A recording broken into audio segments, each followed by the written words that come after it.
അള്ളാഹുവിനെ ഭയക്കുകയും തൻ്റെ സ്വഭാവത്തിലൂടെ തഖ്വ എന്താണെന്ന് കാണിക്കുകയും ചെയ്യുന്ന ഒരു ഉത്തമനായ ഭർത്താവിനെപ്പറ്റി ഞാൻ നിങ്ങൾക്ക് പറഞ്ഞുതരാം.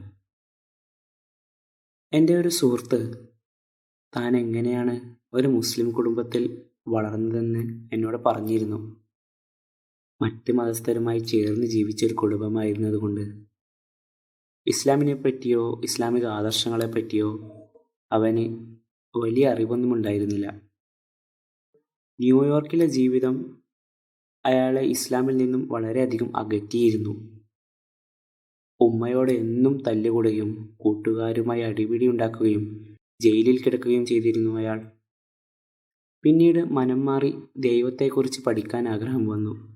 പേരുകൊണ്ട് ഒരു മുസ്ലിമാണല്ലോ, മുഹമ്മദ് എന്നാണ് എൻ്റെ ഓർമ്മ. അതുകൊണ്ട് തന്നെ അവൻ ഇസ്ലാമിനെ കുറിച്ച് പഠിക്കാൻ തീരുമാനിച്ചു. അങ്ങനെ പള്ളിയിൽ പോവുകയും നമസ്കരിക്കാൻ പഠിക്കുകയും ഒക്കെ ചെയ്തു. തൻ്റെ ഭാര്യ അപ്പോൾ ക്രിസ്ത്യാനിയായിരുന്നു. പക്ഷെ അവൻ ഇസ്ലാമിനെ ഗൗരവത്തോടെ കാണാൻ തുടങ്ങി. അവൻ നമസ്കരിക്കുന്നത് ഭാര്യ ശ്രദ്ധിക്കാൻ തുടങ്ങി. ഫ്രിഡ്ജിൽ നിന്നും ബിയർ നീക്കം ചെയ്യപ്പെടുകയും സുഹൃത്തുക്കളുടെ കൂടെ മദ്യപിക്കാൻ പോകാതെയാവുകയും ചെയ്തു. അവൻ ആകെ മാറിയിരിക്കുന്നു. എന്തൊരു അത്ഭുതമല്ലേ! അവൻ്റെ ഭാര്യയെ വിഷമിപ്പിക്കാൻ അവൻ ഒന്നും പറഞ്ഞിരുന്നില്ല. അവളോട് ഹിജാബ് ധരിക്കാൻ അവൻ ഒരിക്കലും നിർബന്ധിച്ചിട്ടില്ല. അതിന് ഒരു പണ്ഡിതനെ അടുത്തു ചെന്നവൻ കാര്യം ബോധിപ്പിച്ചു. അള്ളാഹു അദ്ദേഹത്തെ രക്ഷിക്കട്ടെ, അയാളുടെ പേര് എനിക്ക് ഓർമ്മയില്ല. അവൻ പറഞ്ഞു, ഞാൻ ഇസ്ലാമിനെ ആഴത്തിൽ പഠിക്കുകയും പക്ഷേ എൻ്റെ ഭാര്യ ഒരു ക്രിസ്ത്യാനിയാണ്. മുമ്പ് എനിക്കുണ്ടായിരുന്ന പോലെ പേരിനൊരു മതം. അവളെ എങ്ങനെയാണ് ഞാൻ സഹായിക്കുക? അദ്ദേഹം പറഞ്ഞു, ഇസ്ലാമിനെ പറ്റി ഒന്നും പറഞ്ഞു കൊടുക്കണ്ട. പ്രവാചകനെ പോലെ നീ നല്ലൊരു ഭർത്താവായാൽ മതി. അവളോട് എന്തു പറയണമെന്ന് പേടിക്കണ്ട. ഉത്തമനായ ഒരു ഭർത്താവായാൽ മതി. അത് പ്രവാചക സുന്നത്തിന്റെ ഭാഗവുമാണ്. തൻ്റെ ഭാര്യയ്ക്ക് പ്രവാചകൻ സമ്മാനങ്ങൾ കൊടുക്കുമായിരുന്നു. അവരോട് തമാശകൾ പറയുമായിരുന്നു. അവരെ അഭിനന്ദിക്കുമായിരുന്നു.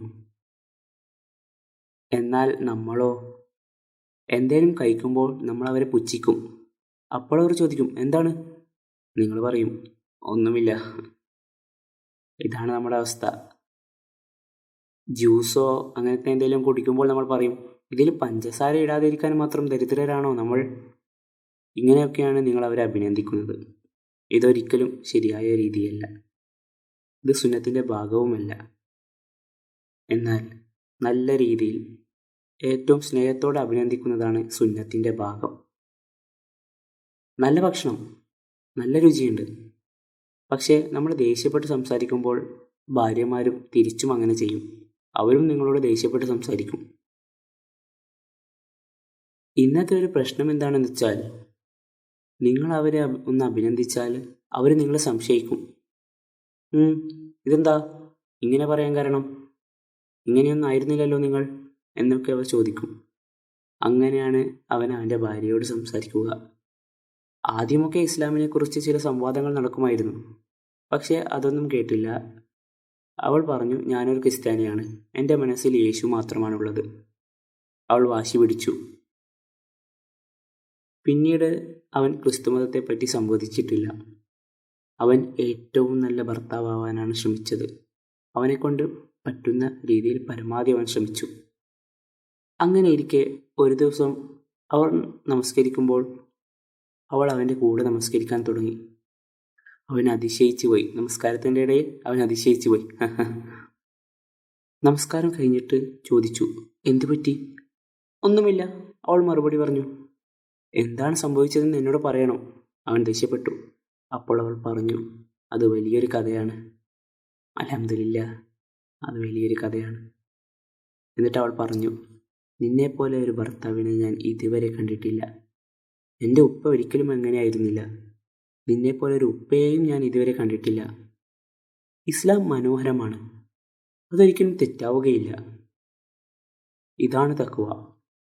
നിങ്ങൾക്ക് എത്ര ആയത്ത് മനഃപ്പാഠമായിരുന്നോ, എത്ര ഹദീസ് അറിയാമെന്നോ, എത്ര അറിവുണ്ട് എന്നൊന്നും ഇവിടെ പ്രസക്തമല്ല. നിങ്ങൾ എങ്ങനെ ജീവിക്കുന്നു എന്നതാണ് ഇവിടെ പ്രധാനം. നിങ്ങൾ നന്നായി ജീവിച്ചുകൊണ്ട് അള്ളാഹുവിലേക്ക് ആളെ ക്ഷണിക്കണം. അവിടെയാണ് നിങ്ങളുടെ തഖ്വ ഉള്ളത്.